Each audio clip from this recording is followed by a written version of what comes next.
great lesson is that it puts us in the position that everybody else we cover feels like they're in all the time. And I think there was a time when we would have simply said, well, we're going to take the high road and wait this one out. I think we need to be much more proactive in telling our own story, but you probably don't want the reporter in the middle of telling that story. We cover it, don't we? I mean, Yeah. Cover? Yeah.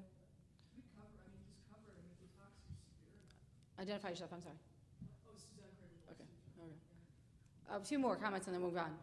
Bill? Bill Troy again. Mike makes a good point because the ombudsman or public editor is probably vanishing quicker than the business. Oh, yeah. And that has been traditionally that edge to do those kind of things. And that's kind of a sad development. Yeah. A few more, we got to move on. Go ahead.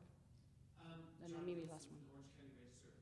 Our policy is on our website, engage and counter their arguments, and also post stuff on other sites like Facebook, directing people to your articles if that's what you want to do. To try and our goal is to get more traffic. So if there's a site attacking you, say, hey, come back to our site and read the story. Don't just debate here.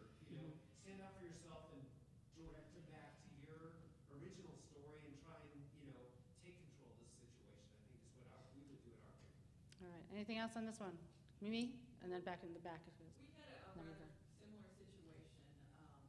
Someone had mounted an online attack against one of the reporters, and we went around and around, and basically we chose not to engage because we learned that whenever you would engage this individual and try to respond in defense of the reporter, they would take that defense, turn it around, twist it on their website, and it would be another attack. So we decided we want this to stop. We will not engage this person whatsoever. And it was hard for the reporter to kind of sit there until it ran its course, but that was what we decided was the quickest way to make it go away. Right. In And the back, again, and then I would it- invite folks who are coming in to sit down front and make sure you have a clicker to participate. In any ethical situation, you're always weighing the short term versus the long term in terms of the implications of your decision making. And in that case, the long term was probably well served. Go ahead. Jeremiah Bush from the St. Louis Post-Dispatch. What about just covering the company's response as a story? I guess That's been the commented. reporter might have to recuse himself. Right. Also. That's what Mike, I think, was saying. It seems to me that's the most powerful tool you got if you want to engage. Gauge, right. If you choose not to engage, I think that might actually be a smart move. Okay. If you engage, how about just covering this company that's lashing out at the media? If you want to get the public on your side, I feel like actually the public would respond well to that. Maybe, maybe not. All right, we'll move on. And then, again, I invite you to take one of the clickers and participate. All right, number 4.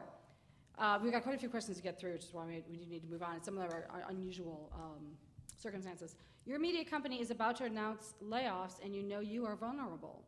To help find your next job, do you A, line up references from your current coworkers and supervisors, update your resume, and put out feelers to colleagues? B, write a favorable piece about a company where you think you may apply for a job and send a copy to the hiring director at that company? Or C, ask your sources to invest in your new electronic newsletter covering their industry. We were laughing, but one of the title of this is ethics during challenging times. And we were talking beforehand about how it's easy, quote unquote, to be ethical when times are good, but when times are tough, you still want to believe that you would have that same ethical and moral barometer guiding you. But you got mortgage to make and and kids to support. All of a sudden, it's sometimes it can be a little more challenging to do the right thing. Open it up to the panel. There was a 2-month period at the Rocky Mountain News between the time we were put up for sale and the time we shut down. And maybe the day we were put up for sale, certainly soon after, the editor, John Temple, told the newsroom at large, it's okay for you to use work time and use work equipment to seek other employment within reason. And people did. And then he took his editors aside and warned us to guard against B and C and to make sure that we were able to get the normal amount of work done that we got done, that we needed to get done. All right, looks like our results are in, and most folks are saying it's A. You line up references from your current coworkers and supervisors, update your resume, and put feelers out to colleagues. Interestingly enough, of course, 3 looks like it's gotten the fewest votes, But a few folks, jumped in on C, asking sources to invest in new electronic newsletter covering their industry. Is there a big difference between B and C? Sure, there is. So this is why people fall, you could still think that it was okay to ask folks to invest in your new venture, startup venture. Okay. Any other questions? We move on. I'd be interested in someone who answered C to talk about that. If anyone would be willing to. Go ahead. But I was going to, when local business, I'm Joe McIntyre from Oregon and freelance writer covering agriculture now, but in 2000 I was in the middle of the dot-com boom working for localbusiness.com. We were on the American City Business Journal's model, but all we did was high-tech venture-funded companies in our coverage area. So that's what I was doing. And people were doing that all over, and the company went bankrupt in April 2000. We got a phone call. We had a joint phone call and told they're shut down. This is it.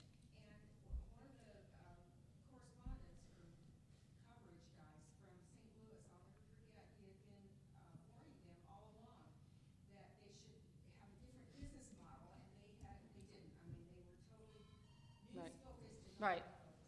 So what he did was exactly C, and he tried to set up the local business model locally. So he called all his sources and asked them to help. So that was good. He kept going. I haven't been in touch with him for a while, but he kept it going for at least a couple of years. Okay. I'd invite those who've joined us later, if you don't want to sit down front, at least come down and get one of the clickers so you can participate. Diana? Oh, you got the clickers, you're showing the clickers. Okay. Go ahead, Joanne. The tricky part of so many ethical decisions is it's so easy to deceive ourselves and rationalize knowing that we're really good people and so what we do is well-intentioned.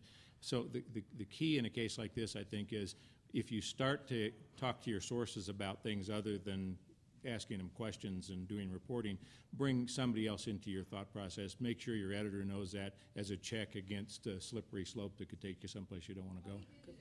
Yeah. Yeah. Yeah, and I think some of this with C, it might be against company policy. The company might not care, so I would check that out too. Okay, good point. Okay. Anything? Go ahead. Just quick, the tricky part about this question to me, it says, you know you are vulnerable, but it doesn't mean that's inevitable.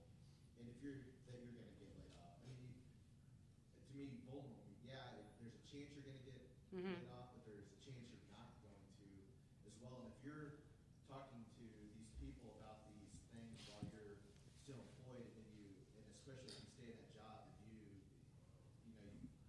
The big you've difference lost there. it. Is there. And I don't think you can do that. Okay. I think on question C, I would just apply the same standard I would if I found out that Tim Geithner was seeking a job on Wall Street. It's a story. Mhm. It's not right. Yeah. You have to sort of apply that sort of standard. That's right. All right. Move on. Oh, there's one over in the corner and then we'll move on. Talking to CEO with the Charlotte Observer, isn't one of the ways to be, I'm just curious of the phrase favorable piece. I mean, I would hope that a lot of us are not writing stories that are just purely puff pieces on these companies. And if there's a company whose earnings have gone up for consecutive quarters, that the story doesn't just say these people are complete geniuses. Right. Within each story, Some analysis, yes. there are questions about can they sustain it and Right. have enough skeptical voices in a way that maybe, okay, the company might not object, but the company that you're writing about wouldn't view as the entire piece being completely favorable. Good point. Good point.